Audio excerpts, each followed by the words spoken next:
We are live on Facebook at Staple Spotlight in Kelowna, Canada, where I live, and I am so delighted to be back with the one, the only Matt Stewart. He's handling the technology. Apparently there's a 6-second delay when you're live streaming, so that's why I have my phone, because I want to know your sleepy questions. So my assistant Sarah, who's based out of North Burnaby, Vancouver, Canada, she's going to be feeding me your questions through WhatsApp. So start posting below so that we can start answering your sleepy questions, anything related to sleep. Today we're focused on babies from 3 months to 17 months. I've got some questions that were posed in advance. We let people know about this wonderful event today, and quite a few sent us emails and messages saying, hey, I can't make it live for your event, but could you please answer my question so that we can watch the replay? So I'm delighted that you're here. Start asking your sleep-related questions. If you've got questions regarding newborns, you can go back to yesterday and watch that replay, or you can ask them today. If you've got toddlers, school-age children, or even kids that have been diagnosed with ASD, I've been helping families since 2009, and I'm delighted and honored to be here, and I want to answer your questions. So let's get into it. Let's kick it off with our very first question. I have a group called Pam Nease Family. It is on Facebook, and when I launched this group in 2017, I believe, it was in response to one of our clients who had graduated from sleep training. So originally it was launched to support parents beyond sleep training, because let's face it, life is hard when we're raising these tiny humans, even if they're sleeping. There's questions around solids. There's questions around weaning off of bottles. There's questions around potty training. So come and join this reputable group. It's called Pam Nease Family. It's now open to everyone so that you can benefit from wisdom from other parents and connect with other wonderful individuals and also get sleep advice from me. So this morning I posted that actually one of our members who graduated from sleep training posted this amazing question in the group, and I said, Julie, that's going to be first up on our today's Facebook Live. So I hope she's here. Here's her question. Hello, sleep trained baby with Pam at 3.5 months, and he's awesome. But he's just figured out how to sit up and stand in his crib and is more focused on it than napping. What do I do? Lay him down, leave him be, tips. Thanks. Oh, such a great question.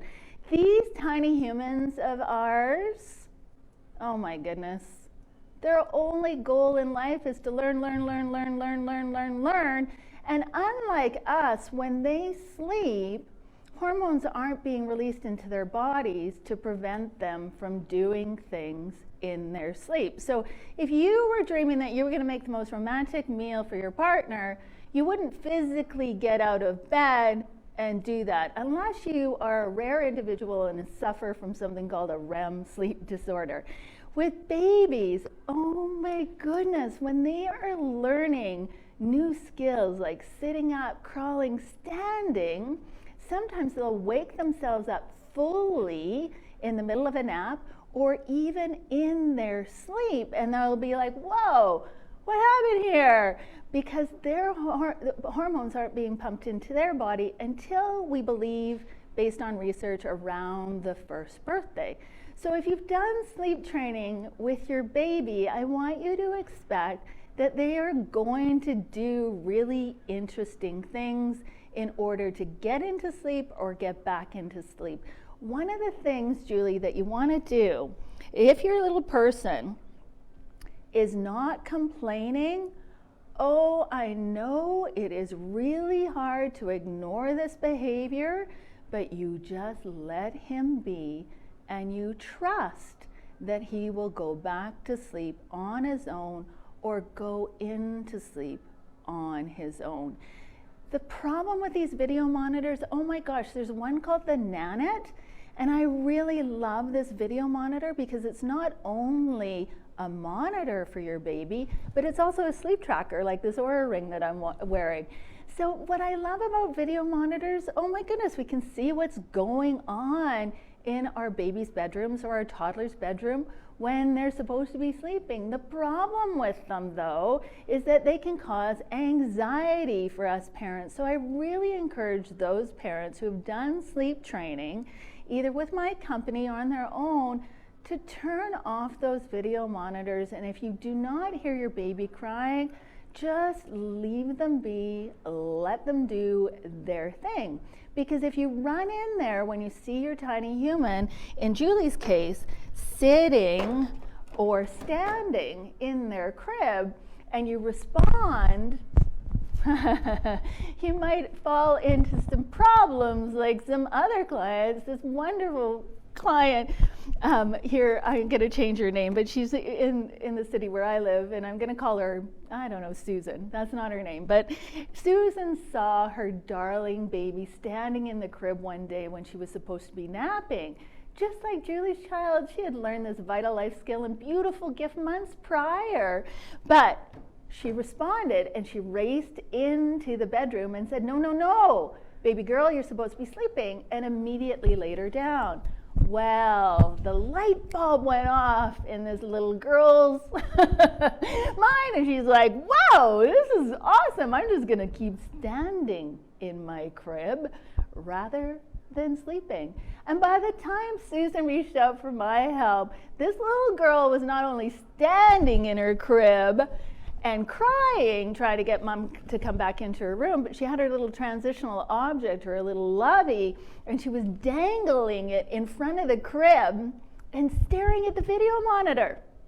Because she knew that that was a video monitor, and she knew that that could get her mom's attention. And she would literally stand there going, woo-hoo-hoo, when are you coming back, Mom? When are you coming back? I'm not just gonna lay down and not go into sleep, but I'm also gonna drop my lovey, and I'm hoping that you'll come in and bring my lovey and bring it back to me and lay me down. And it became a game, unfortunately. I stand up in my crib, I cry, I toss out my transitional object, and then I wait for my parent to come back.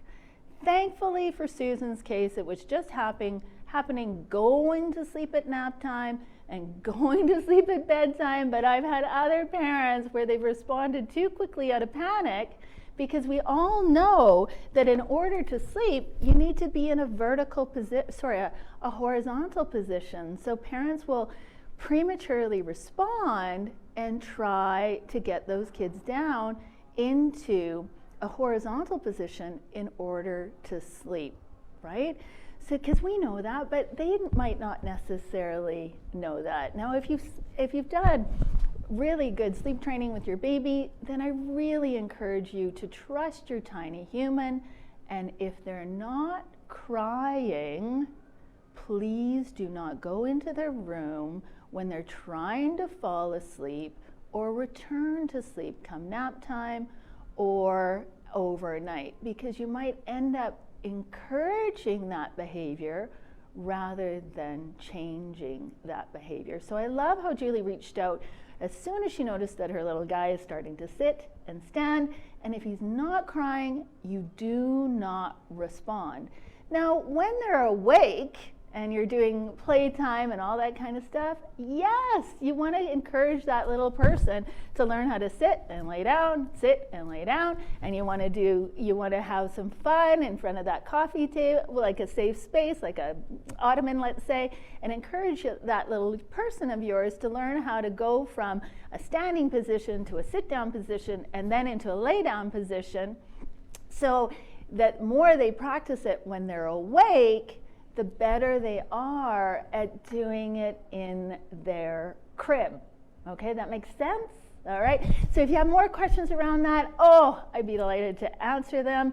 I do encourage you not only to ask your sleepy questions today on Facebook Live, but I also want you to enter our contest. We're giving away $3,500 in prizes, including sought-after sleep consultation packages with me, my company, from newborn up to age 10. So Sarah's going to post the link below so that you can enter today's contest, and also tell your friends about it so that they can get free sleep. all the prizes are fully transferable. So let's say you're a grandmother and you're watching. Well, yes, you can gift the sleep consultation package to your daughter or your son. And oh, grandma, they are gonna love you even more. So our next question comes in, say, my baby is 10 months, sleep trained and has figured out how to stand in my crib. How do I handle this? Oh, I think this must be the same question, Sarah. Okay, next question. How do I sleep train a 5-month-old in a small condo with a 3-year-old who's currently sleeping on mom? Okay, let me read that one again. How do I sleep train a 5-month-old in a small condo with a 3-year-old who is currently sleeping on mom? Okay, I'm going to assume that the 3-year-old knows how to sleep, that you've given this tiny human the vital life skill and beautiful gift of sleeping independent of you, the 3-year-old. That's what I'm going to assume. And it's the 5-month-old that's sleeping on mom. And oh, mom, I'm jealous. My children are now 14 years old and 12 years old, and the one thing that I've been able to count on in the last 14 and 12 years respectively is that when I say goodnight, they can fall asleep easily and stay asleep easily. The reason why I'm jealous is I know it's hard right now. You're in a really, challenging time in history, but raising small children can be really challenging. And even when they're rested, it's challenging. I'm jealous because you get to hold that tiny baby, because my son is 6'1" now, and even if I wanted to hold him in my arms, it's physically impossible. So if you've done sleep training with your 3-year-old, which I'm assuming, then I want you to trust that 3-year-old that they can sleep through the 5-month-old's crying. Oh my goodness, I've been helping families now since 2009. It's the only thing I do. It's not a side hustle. It's my full-time career and passion. We've helped over 2,696 families and counting through paid sleep consultation packages. I'm not talking about all the families we've helped through all these info sessions, free webinars, baby talks that I've done. These are paying clients, and these paying clients have been nervous just like you. We've done sleep training in tiny spaces with multiple children, triplets, twins, the likes. We've done sleep training with 2.5-year-old and a 5-month-old baby in the very same room. The 2.5-year-old had to learn to sleep, and the 5-month-old needed to learn to sleep, and mom and dad wanted them to learn to sleep in the same room because of space restrictions in their home. So, oh mama, I want you to take a deep breath and know, or papa, if it's papa watching, I want you to know that your 3-year-old, if they are a solid sleeper, just go for it. Just go for it.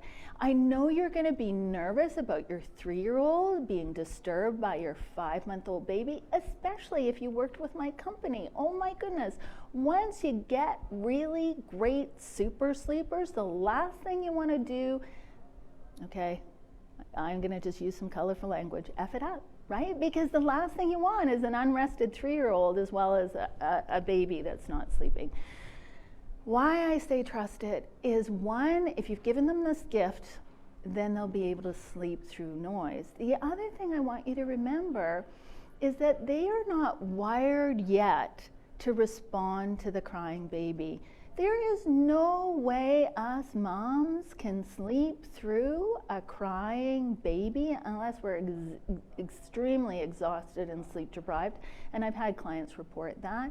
But we are in a hypervigilant state typically when we have a baby. We're like a firefighter. We're like a cop. And we are wired to respond to our children if they cry. I've had parents even report that beyond sleep training, once their children are sound sleepers, they can still hear them tossing and turning in their cribs because you're just so in tune with your baby. The 3-year-old, they're not responsible for the 5-month-old. I believe that that kicks in when they become a parent. Right? And they will become hypervigilant and like a cop or a fireman and respond to the baby. So I really hear your fears, I hear your concerns. I really encourage you not to put too much emphasis on your 3-year-old if they're a good sleeper, and just focus on getting that 5-month-old baby to sleep as fast as possible, and so everybody can get some really good rest. Next question. How do I get a 10-month-old to drop his night feed and sleep soundly through the night? Okay, so with this great question, I have multiple answers for this one. It kind of depends, okay? So what we're getting into here is a little bit into the sleep training. So if it's a 10-month-old baby, typically developing, you've done sleep training already with another consultant or maybe multiple consultants. I've seen that happen a lot recently, or you've visited multiple books. And they're able to go from A, awake, to B, asleep, all by themselves at bedtime, and you're ready to drop that night feed, then I want you to revisit the method, the program, or the system that helped you teach that 10-month-old to sleep in the first place, and see what they recommend as far as dropping the night feed.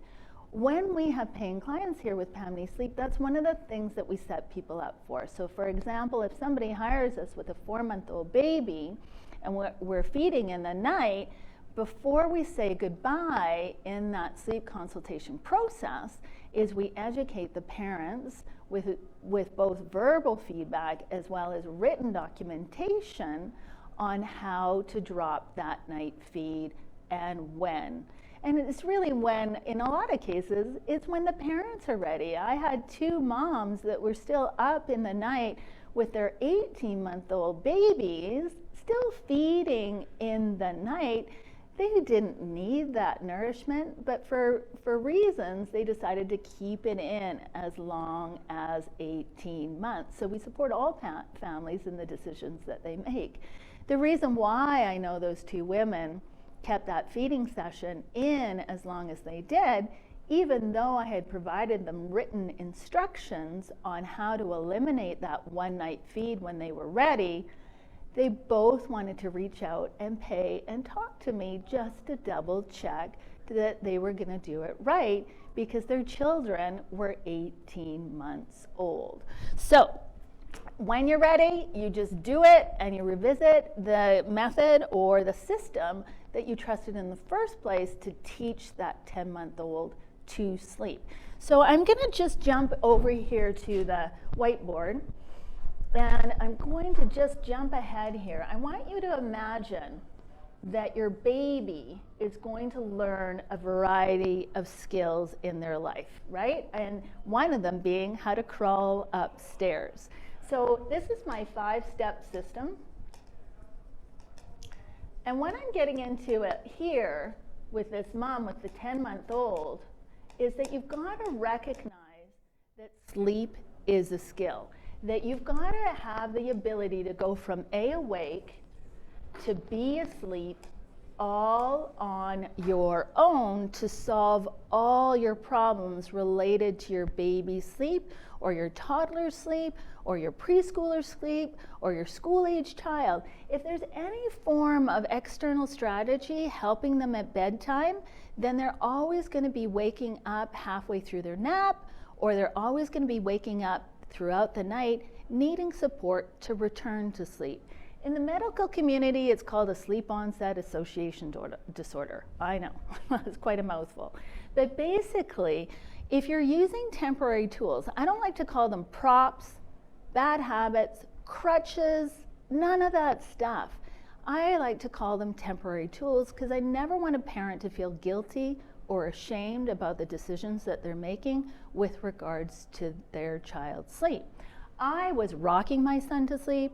I was bouncing him to sleep. I was nursing him to sleep. I was driving him to sleep. I was doing it all, Mom and Dad, because I didn't want to hear my baby cry. So mom with the 10-month-old that's still waking up once a night to feed, if you haven't crossed the line here first at bedtime or nap time, this is where you need to start, because once a child knows how to go into sleep 100% all on their own without any kind of parental assistance or any kind of tool such as a pacifier or a soother as they're commonly referred to, then that will help resolve all the stuff that happens later on in the night and come nap time. Okay? And what I find really fascinating in all the years that I've been helping, because I'm starting my 12th, and if you've just tuned in, my name is Pam, and I'm the proud founder of Pam Nease Sleep, and I want you to enter today's contest so that you can win sleep, and I want you to start asking your sleepy questions right below so that I can answer them with reputable and accurate advice. So what I find really fascinating is that there can be children that can be helped into sleep come nap time or helped into sleep at bedtime, and they'll stay asleep and just do one wake up in the case of this 10-month-old, potentially. And there's other kids, like my own son 14 years ago, who was waking up every 45 minutes to an hour all night long, needing some form of external strategy to get back into sleep, until my path thankfully led me to a sleep consultant and my life was forever changed. So much so that I decided to give up a very successful corporate gig and dedicate my life to helping others just like you. Okay, let's get to the next question here. My baby is sleeping through the night, but we have a trip coming up. How can I make sure she still sleeps on our holiday? Oh, Mom and Dad, I have a comprehensive travel tips blog that Sarah can share below. It's on the website. And we even have one specific to Hawaii, because where I live, there's a lot of families that go from my part of the world to Hawaii. So if you're heading to Hawaii, we've got a special one related to Hawaii, because somebody that's no longer on my team but was with me for 5 years, prior to hiring me for her own child and helping her with her daughter learn to sleep, she was a travel agent. So it's populated with some really great advice for those parents that are traveling to Hawaii. So what do you need to do, Mom, with travel? You need to do exactly what you're doing at home. You need to create a proper space, okay? And there's a really great product that I recommend based on client feedback. It's called the Slumber Pod, and you can save $20 by using this promo code. Sarah's gonna share it with you too. Pam Nease Sleep 20. Then when you're traveling, just like you are at home, you have to work with the science of sleep, meaning you still want to get your baby into bed at the appropriate hour for come nap time and come bedtime.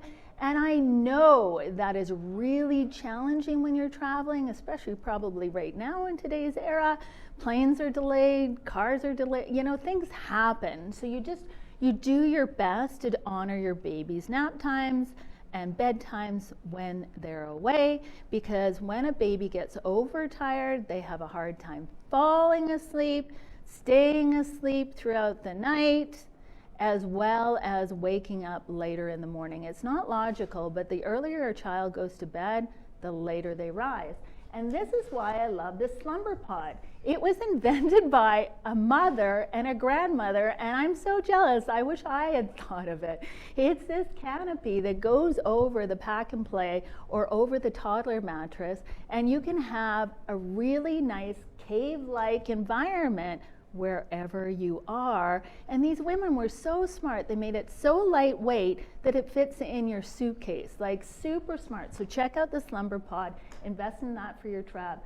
Still work with your science, and then do the structure that you were you're doing. So structure, I don't mean being this rigid person like, oh my gosh, we got to get home at 9:45 precisely to have our baby's nap. By structure, I mean keep up with your consistent little rituals before every single nap time and before every single bedtime, and then that makes it so much better and easier for your tiny human to be able to sleep no matter where, no matter who, and no matter what is going on. And if you haven't introduced one of these yet into your tiny human's life, I like to call it a lovey from Tracy Hogue, the baby whisperer.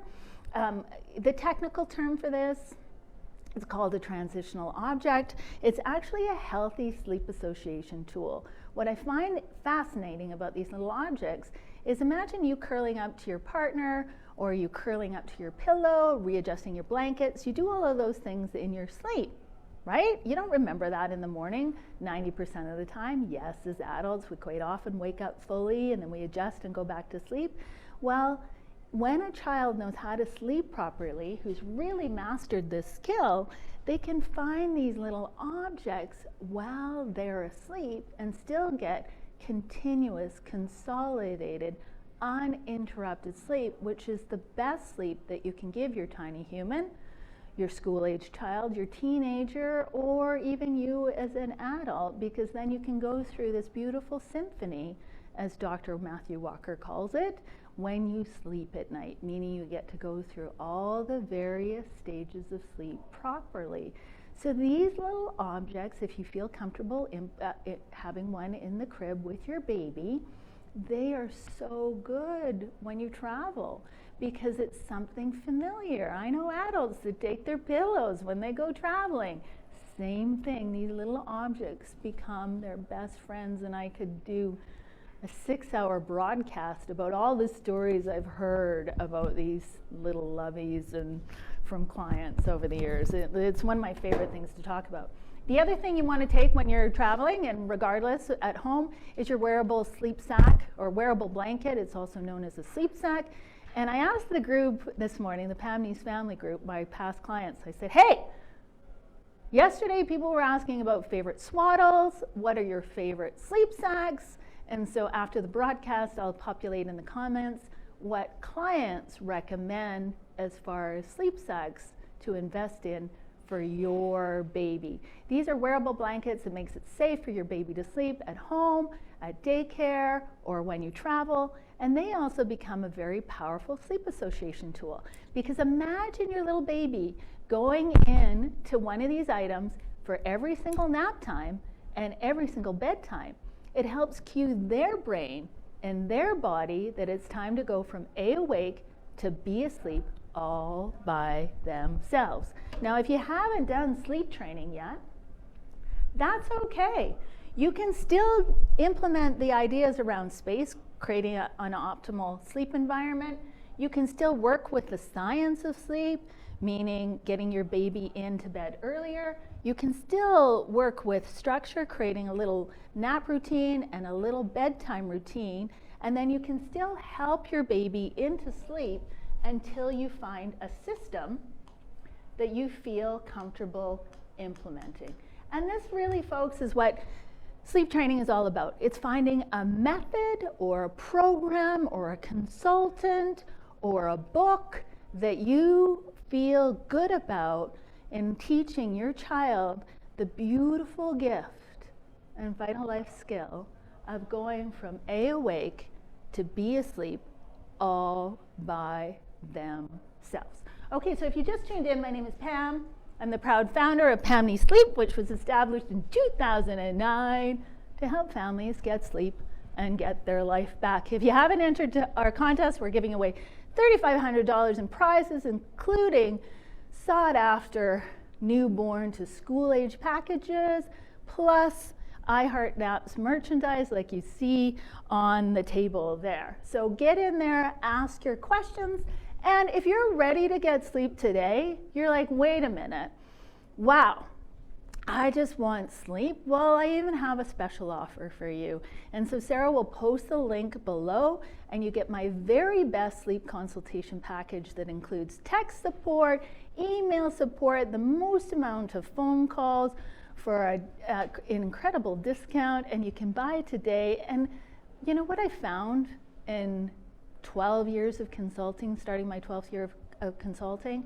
My best clients are the ones that can make decisions. So if you want sleep today and you want it now, I encourage you to buy, because when you read the reviews on the website, or the Google reviews, or the Yelp reviews, or the Facebook reviews, 90% or more of those parents, if you sit down and read them all, they all say, best thing I ever did, and sometimes in my entire life, dads are saying this, and the best money I've ever spent in my entire life, and my only regret is I didn't do it sooner. So if you want sleep today, then I encourage you to click on the link and let's get you sleeping. Let's get your baby sleeping.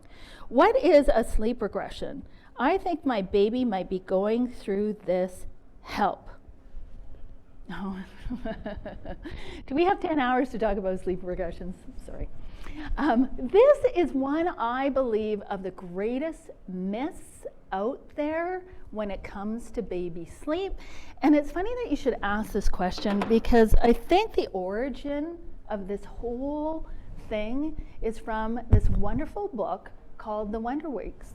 And why I think, and I have to do my research, I want to do my research. I'm a student at heart, I'm university educated. I spent the last 12 years reading every sleep book that I can possibly come across. This is my latest one. He's one of my heroes, Dr. Avi Sadeh. He started a whole body of research on parental tear cry sensitivity related to sleep outcomes. What does that mean? Well, I was recently I was introduced to him in 2017 at a conference that I was invited to.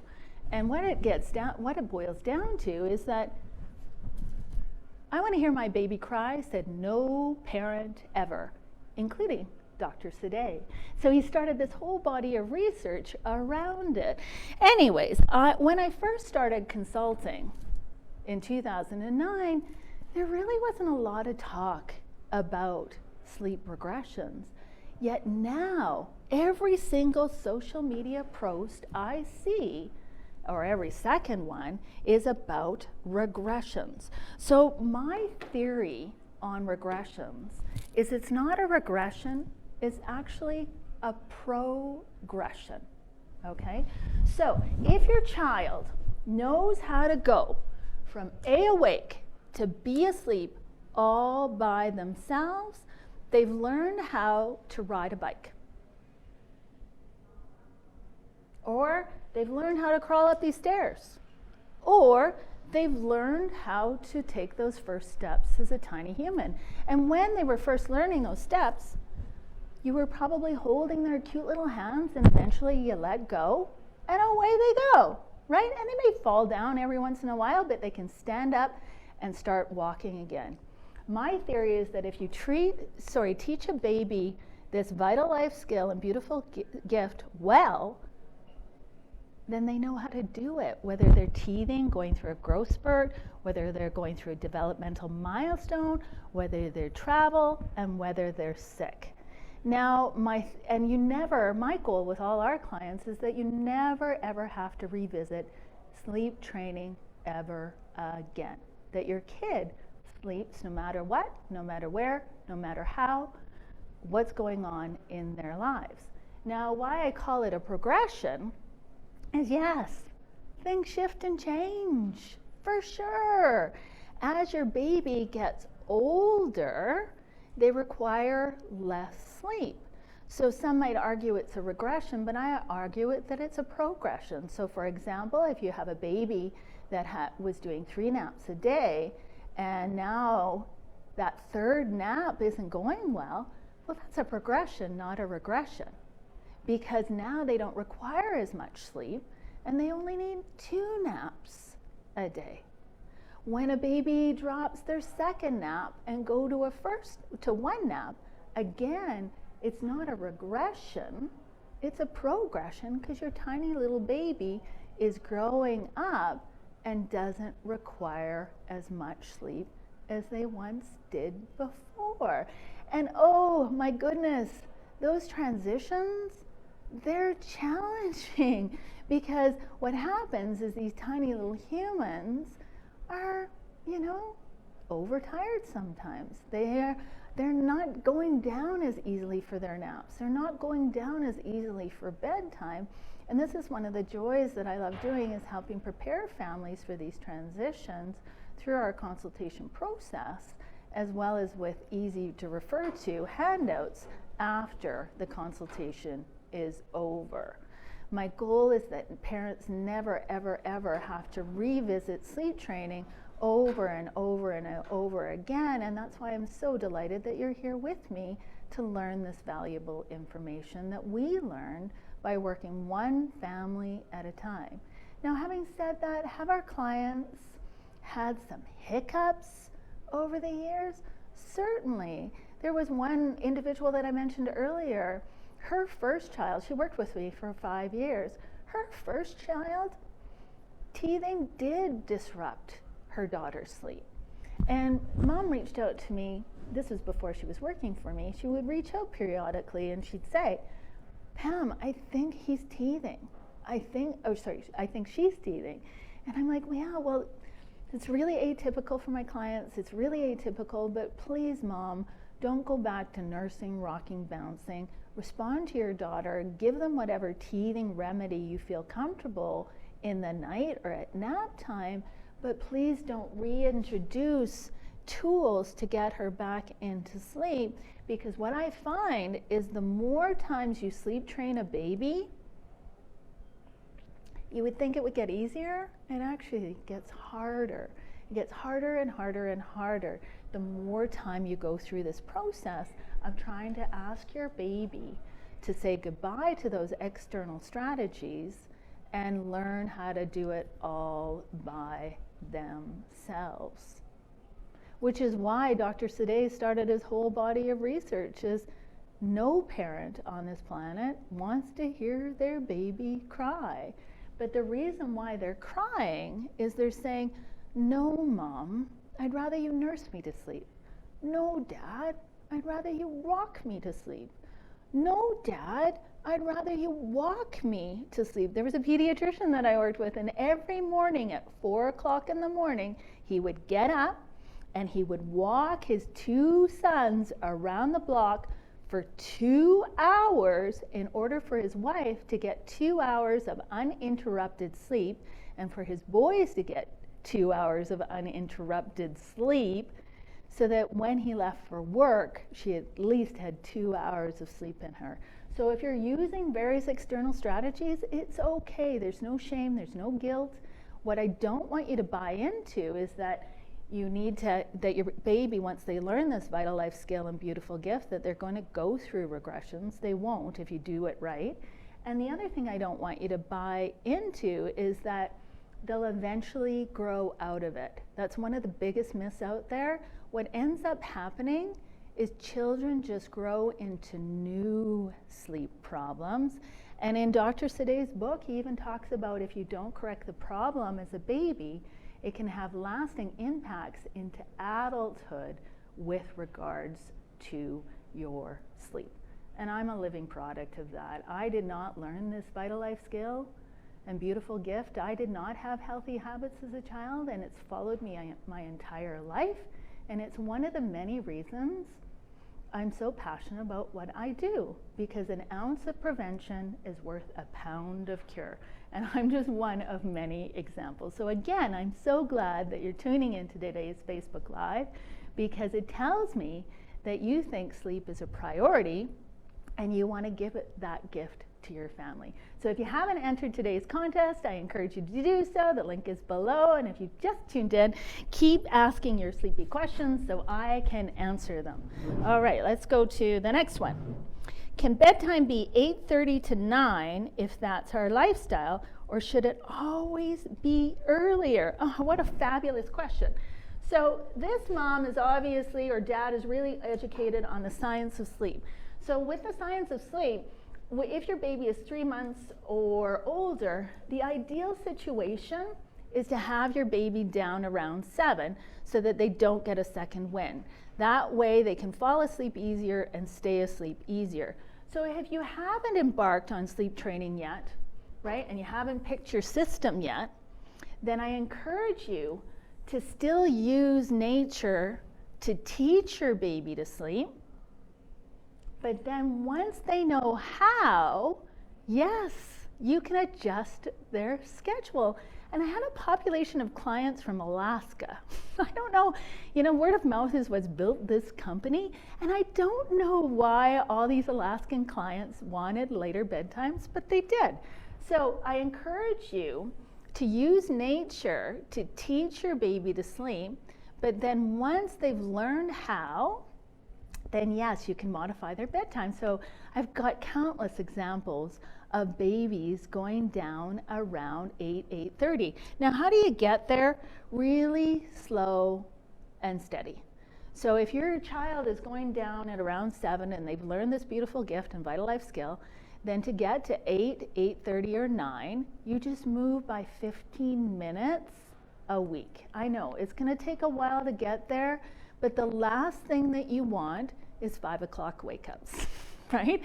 So later to bed, earlier to rise. Now with all things baby related to sleep and even our own sleep, it takes about 4 to 6 weeks for our bodies to adjust to any changes that we make. So that's why with the school age population, I really discourage that you keep your kids up late during the summer, because by the time they've adjusted it to that later bedtime and they're waking up later, it's time to dial it all the way back. And so they're not going to be rested until Thanksgiving, right?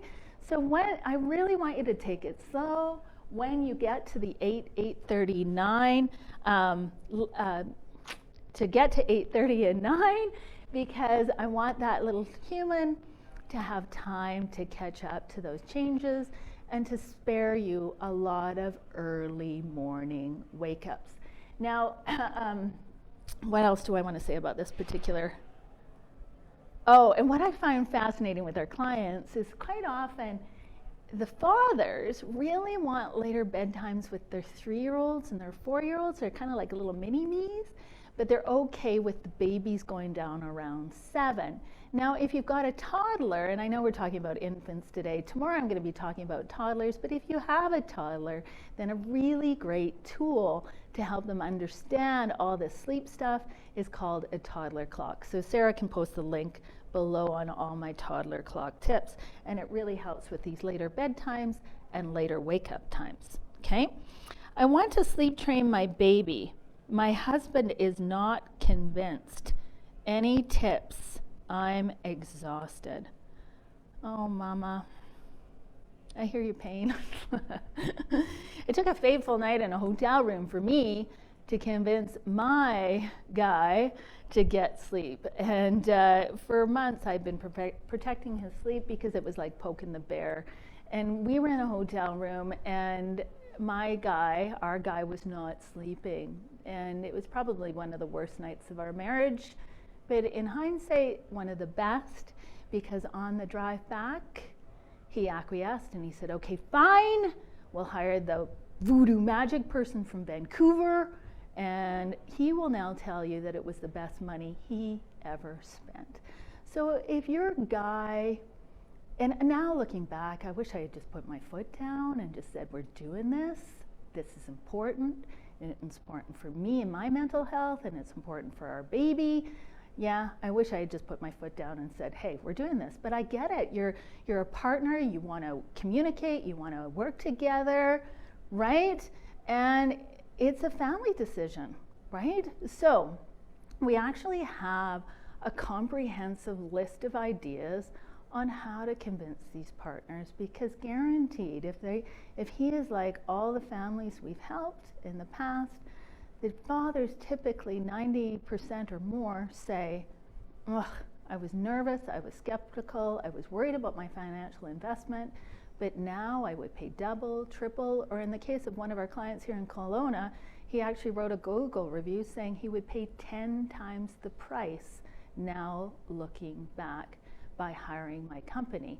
So do you have to pay 10 times my price? No, you can actually save money by investing today. So you can click on the link below and get sleep today, and just tell your guy, hey, good news, we're getting sleep. I don't care what you say.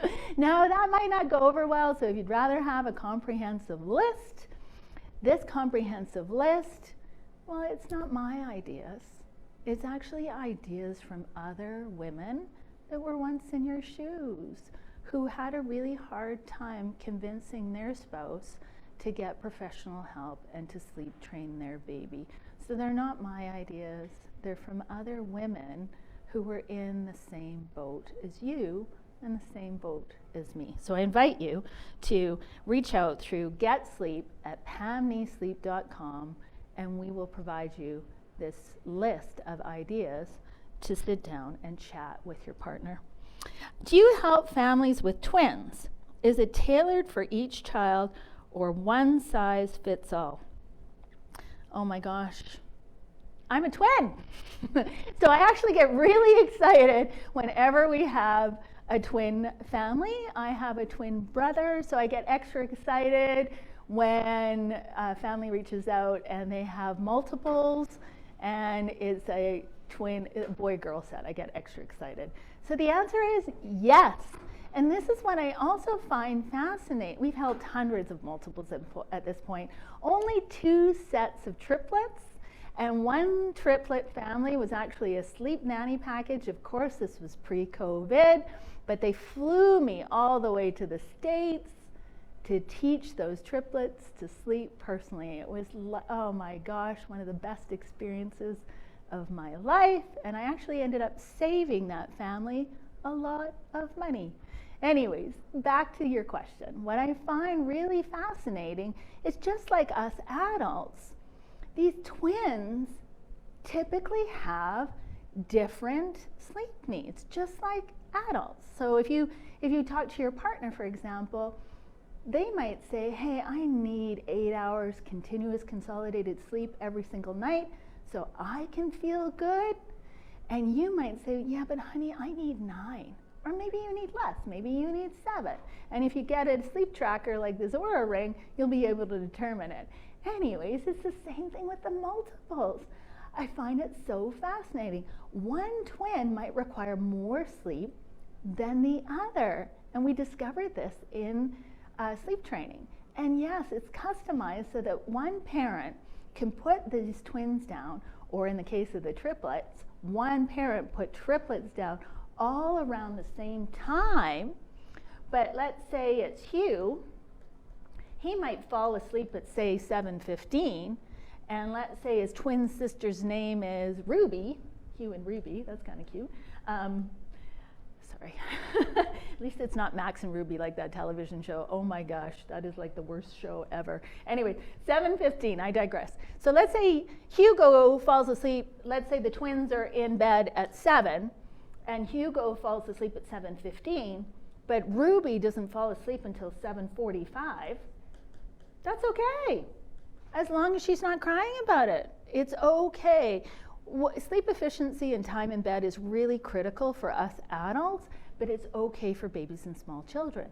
So when we work with families, and if you decide to go with a system on your own, I encourage you to still have a similar like the same bedtime for your multiples, and then just let them fall asleep in their timing, let's say.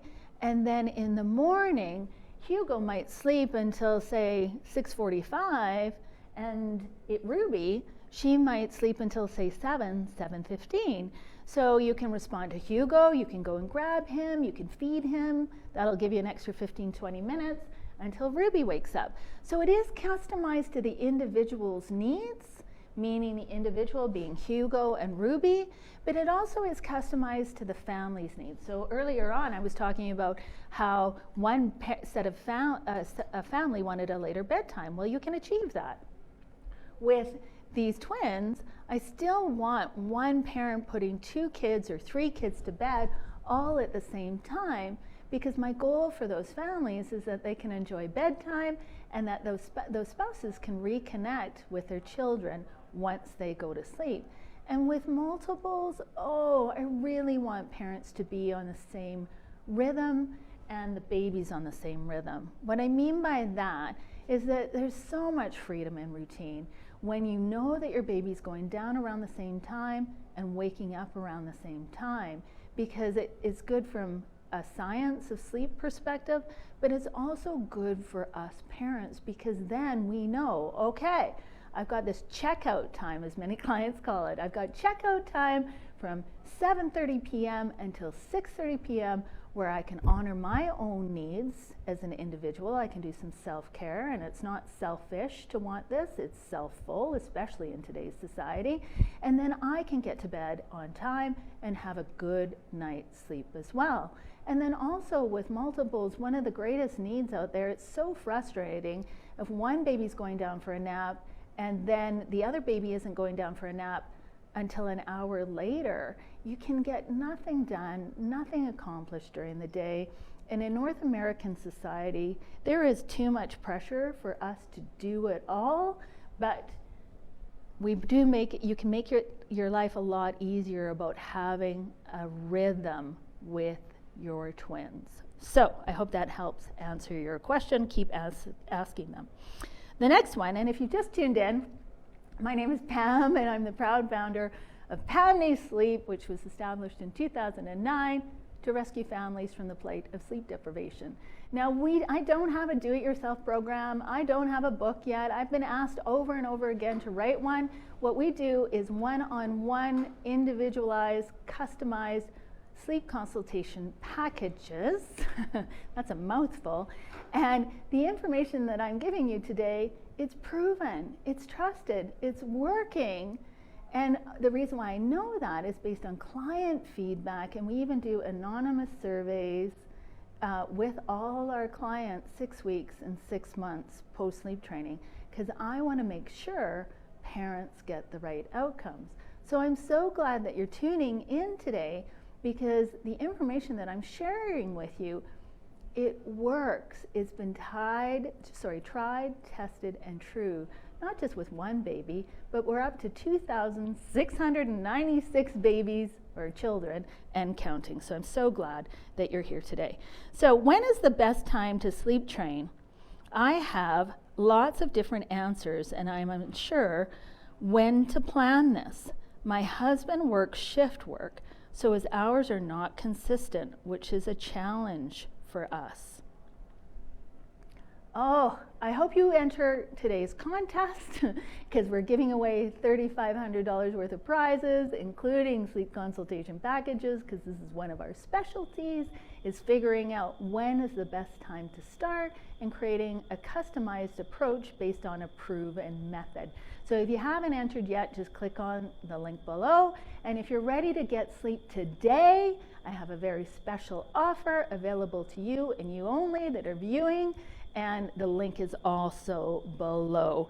I usually give this offer for my webinars, my paid webinars, but I wanted to offer it to you today in honor of World Sleep Day.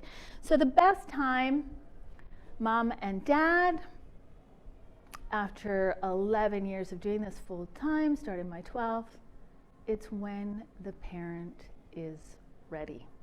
So if you're ready to get sleep, just do it. Now, there are some caveats there. If your baby is really sick, like there was a baby that was really sick with a really bad cough and cold. Mom flew all the way from Europe back to Kelowna, Canada, where I live.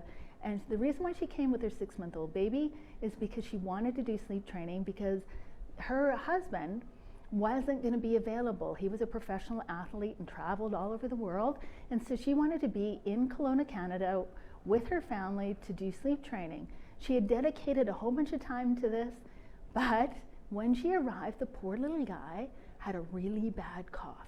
Well, I made that mom wait 10 days.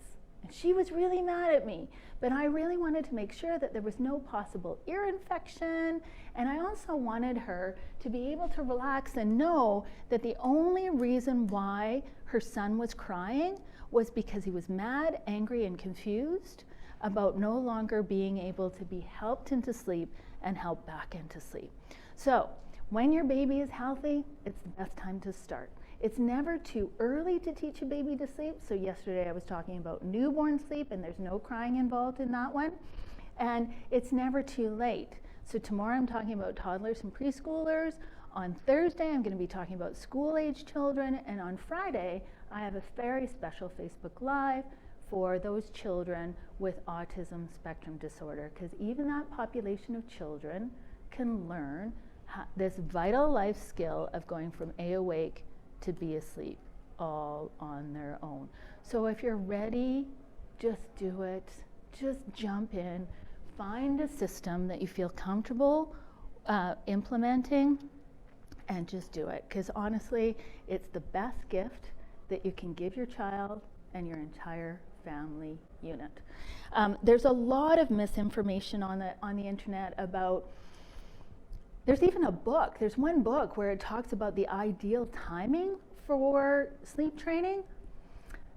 Really, honestly, when the parents are ready, just do it. Just do it, okay? Because there's always something that's going to come up. Kids are teething for 2 years, for example. Kids are learning new skills like rolling, standing, crawling. There's always something that's going to be in that tiny human's equation. So if you've got a healthy, not necessarily happy, my guy wasn't happy before he learned how to sleep, but if you've got a healthy, typically developing baby and you're ready to teach them this vital life skill and beautiful gift, I say go for it. The one thing you might want to do, if you haven't done it already, is talk to your family doctor or pediatrician if you just want to have that one last little check. And I encourage all our clients to do that. Anybody watching, if you ever have any concerns about your baby, your first step is always to talk to your trusted medical professional, okay? Before starting sleep training. How do I know when to go from 2 naps a day to 1 nap per day? Oh, I love this question. So again, if you were watching from the beginning, this isn't a regression, this is a progression. Now for some people, it might look like a regression because all of a sudden, this baby isn't sleeping easily for their second nap in the afternoon. They're crying going into sleep, or perhaps they're sleeping for 45 minutes when they used to sleep for an hour and a half. So I have a detailed list of instructions on how to successfully navigate this transition from 2 naps to 1, as well as a detailed list of signs of what to look for. I do honestly need to update this free advice based on experience working with families, because one of the signs that I don't report in the free advice in this blog is early morning wake-ups. And one of my sleep angels, who are all past clients by the way, they've been handpicked and personally trained by me, this is what was happening with her son. Her little guy learned to sleep at 10 months of age, but later on, he was waking up before 6 on a consistent basis. And I'm like, Soph, I think it's time to transition Alex from 2 naps to 1. I think those early mornings are a result of him napping twice a day.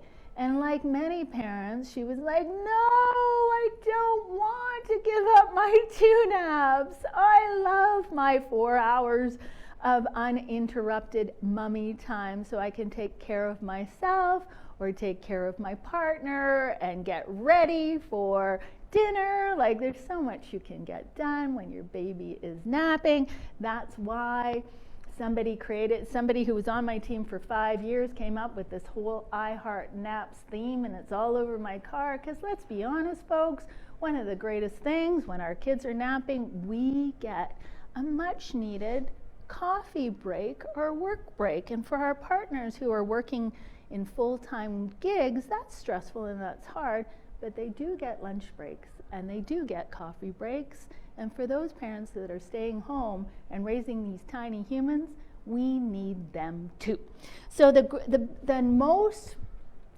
sign that I see the most, if you're wondering, is when the morning nap gets longer and longer and the afternoon nap gets shorter and shorter. That's the most prevalent sign that your baby needs to go from 2 naps to 1. And when you're going through this transition, even if you're following my steps to the letter, I want you to keep in mind that transitions are difficult in all areas of life. The very first time you drop off your child to daycare, oh my gosh, that's difficult. The very first time you take your kid to school for kindergarten, that is going to be difficult. My son is 14 years old. We're going through various transitions right now, and it can be challenging.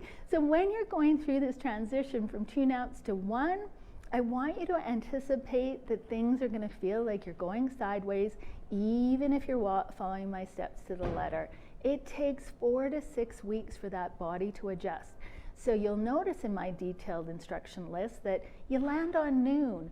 Once you get to noon, I want you to still give it 4 to 6 weeks for your baby to be in their optimal behavior during the day, and everything settles out. It takes that long sometimes. And if you're second guessing throughout the whole process, come and join me in Pam Nease Family, the private Facebook group, and ask for clarifications while you're going through that 2 naps to 1 transition. And I really do want you to be prepared that your baby isn't going to be happy and it's not going to be easy, but you will get there. In the grand scheme of sleep in children, by far, the number one thing, the hardest thing to do is to pick a system and teach your baby to go from A, awake, to B, asleep, all by themselves. That's what we do day in, day out, and if you want professional help, I invite you to enter the contest, or even better, purchase a sleep consultation today, and then if you win, of course, we're going to give you your money back. So, by far, this is the hardest thing. The next thing that's a challenge is early mornings, getting kids to sleep past 6. The next biggest challenge is this 2 naps to 1 transition. And then finally, the hardest thing ever, not hardest thing ever, the hardest thing ever is this one. The last big challenge with your child's sleep is the decision on whether or not to keep the nap in or take it away. And that's what we're going to be talking most likely tomorrow on our toddlers and preschoolers. That's a common question that I get asked all the time. One last word about this 2 naps to 1 transition is you can't expect your baby to go back to sleeping 4 hours because it's a progression. They don't need as much sleep as they once did. So if your baby was sleeping 2 hours in the morning and 2 hours in the afternoon for a total of 4, once you get to 1 nap, you cannot expect them to sleep 4 hours if you're showing the signs that they need to go down to 1 nap. I hope that makes sense. So I don't want you to expect that 4 to 6 weeks later, your baby is going to be sleeping from 12 till 4. That's not realistic. You can't expect that. But what you can expect is maybe an hour and a half minimum to 2-hour nap. It's really rare. I've seen 1 nappers with only 1 hour of sleep every day. And that woman that I keep referencing that was with me for 5 years, well, she had an exceptional case. Her daughter was only sleeping an hour during the day, and this is really uncommon, but her daughter was also sleeping 13 and a half to 14 and a half hours by night. Grace would go down around 7 and not wake up until 8:30, 9 o'clock in the morning some days. And I'm like, well, Mom, we're going to have to cut into that night in order to preserve that nap. And she's like, oh no, I like my early bedtime and I'm not a morning person. And I'm like, well, then you're going to have to accept a 1-hour nap. And she's like, okay, I'd rather accept a 1-hour nap and still have those glorious long evenings to myself and longer mornings. Okay, so oh my gosh, it's already 1 o'clock. We've got to wrap up. Thank you so much for tuning in. If you haven't entered the contest, I really encourage you to do so. The more the more you help charity, the more ballots you get, more chances to win. The prizes are all fully transferable. And one of the charities that we're fundraising for is a local one called the Bridge Youth and Family Services, and they have a program called Beyond the Blues, which supports women suffering from postpartum anxiety, depression, and perinatal mood disorders. And I want to do a special shout out to a beautiful soul by the name of Emily. Emily participated in our Stronger Together virtual coffee chats in support of this charity. We launched these chats at the beginning of COVID because I was very concerned about maternal mental health. Pre-COVID, 1 in 6 women suffer. I was really concerned when the pandemic broke, so instead of trying to find dollars for this charity, we did these virtual coffee chats. I got to know Emily, and thanks to her, I get to wake up every morning with beautiful eyelashes, and I can't thank her enough. And so in the comments below, we're gonna link to various Instagram handles, Facebook handles, so that you can connect with Emily. And even if you don't live where we live, you can still connect with her on social media, and she can still help you with some really great advice on how to take care of your lashes, great makeup advice, all sorts of things. Plus, she's just a beautiful mom. All right, so thanks again for tuning in. And if you've enjoyed today's session, please comment below. If you haven't, I still want your feedback because I want to make this a world-class experience for you, whether you're a client or a non-client. So you can comment below, or you can send me an email. One of my key philosophies in life is the good, the bad, the ugly, and there's always way to improve. And I just want to get better and better and better and better. The other thing I want you to do is join me on social media under Pam Nease Family, whether it's Instagram, LinkedIn, under Pam Nease Sleep, whether it's LinkedIn or on any of the various social platforms, so that we can connect and keep talking sleep. So thanks again for tuning in. And for those of you who want to come back tomorrow, we're going to be talking toddlers and preschoolers. Thanks again. Bye for now. Okay, that's a wrap. I hope I got that right.